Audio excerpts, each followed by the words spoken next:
नमस्कार, आप खास कार्यक्रम देख रहे हैं बिहार नामा। आज एपिसोड में लाल बहादुर शास्त्री की कहानी सुनाते हैं। देश के दूसरे प्रधानमंत्री हुए थे लाल बहादुर शास्त्री। पंडित जवाहरलाल नेहरू के निधन के बाद शास्त्री जी प्रधानमंत्री बने थे।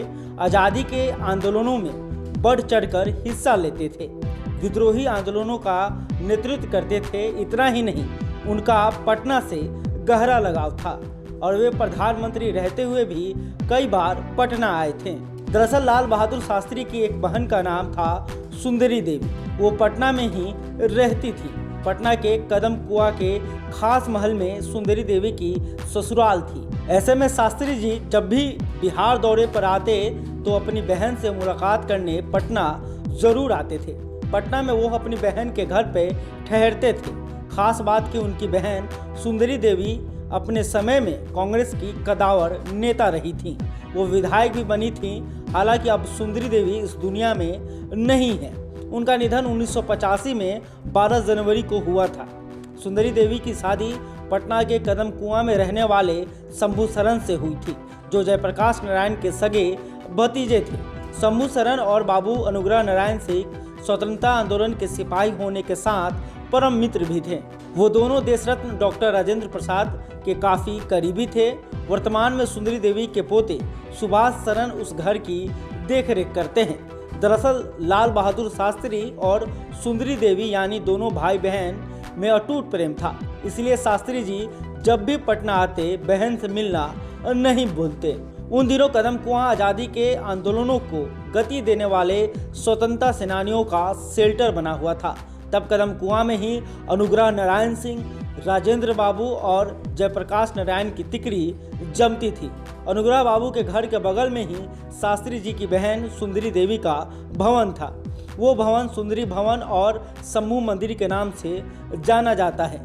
घर पर ही शंभू सरन और अनुग्रह बाबू सहित अन्य नेताओं की बैठकें होती थीं। पति शंभू सरन के निधन होने के बाद सुंदरी देवी अपने मायके बनारस चली गई थी। सुंदरी देवी के बेटे शंकर सरन 1955 बैच के आईएएस अधिकारी थे।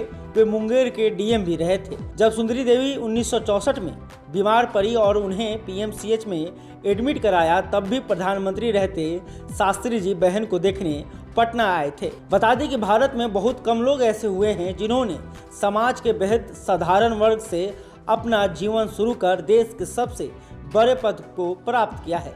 वे उस जमाने के नेता थे जिन्होंने रेल दुर्घटना की नैतिक जिम्मेवारी लेते हुए रेल मंत्री के पद से इस्तीफा दे दिया था। इतना ही नहीं, 1965 के भारत पाकिस्तान युद्ध में उनका नेतृत्व या फिर उनका दिया नारा जय जवान जय किसान आज भी लोगों के दिलो दिमाग में छाया हुआ है। उनका जीवन कितना सादगी से भरा था, इसका अंदाज़ा इससे भी लगाया जा सकता है कि आज़ादी की लड़ाई के दौरान लाला लाजपत राय ने सर्वेंट्स ऑफ इंडिया सोसाइटी की स्थापना की थी। इस सोसाइटी का उद्देश्य गरीब पृष्ठभूमि से आने वाले स्वतंत्रता सेनानियों को आर्थिक सहायता प्रदान करवाना था। इस सोसाइटी से आर्थिक सहायता पाने वाले में लाल बहादुर शास्त्री भी थे। उन्हें घर का खर्चा चलाने के लिए सोसाइटी के तरफ से 50 रुपये प्रतिमाह दिए जाते थे। एक बार उन्होंने जेल से अपनी पत्नी ललिता को पत्र लिखकर पूछा कि क्या उन्हें ये 50 रुपये समय पे मिल रहे हैं और क्या ये घर का खर्च चलाने के लिए पर्याप्त है। इस पर ललिता शास्त्री ने तुरंत जवाब दिया कि यह राशि उनके लिए काफ़ी है। वो तो सिर्फ 40 रुपये खर्च कर रही हैं और हर महीने 10 रुपया बचा रही हैं। तब लाल बहादुर शास्त्री ने तुरंत सर्वेंट्स ऑफ इंडिया सोसाइटी को पत्र लिखकर कहा कि उनके परिवार का गुजारा 40 रुपये में हो जा रहा है, इसलिए उनकी आर्थिक सहायता घटाकर 40 रुपये कर दी जाए और बाकी के 10 रुपये किसी और ज़रूरतमंद को दे दी जाए। तो ऐसे थे देश के दूसरे प्रधानमंत्री लाल बहादुर शास्त्री। शास्त्री जी का भी जन्म 2 अक्टूबर को ही हुआ था, तभी तो बापू के साथ उनकी भी जयंती मनाई जाती है। खास कार्यक्रम बिहारनामा देखने के लिए बिहार न्यूज़ शॉर्ट्स के यूट्यूब चैनल को जरूर सब्सक्राइब करें। धन्यवाद।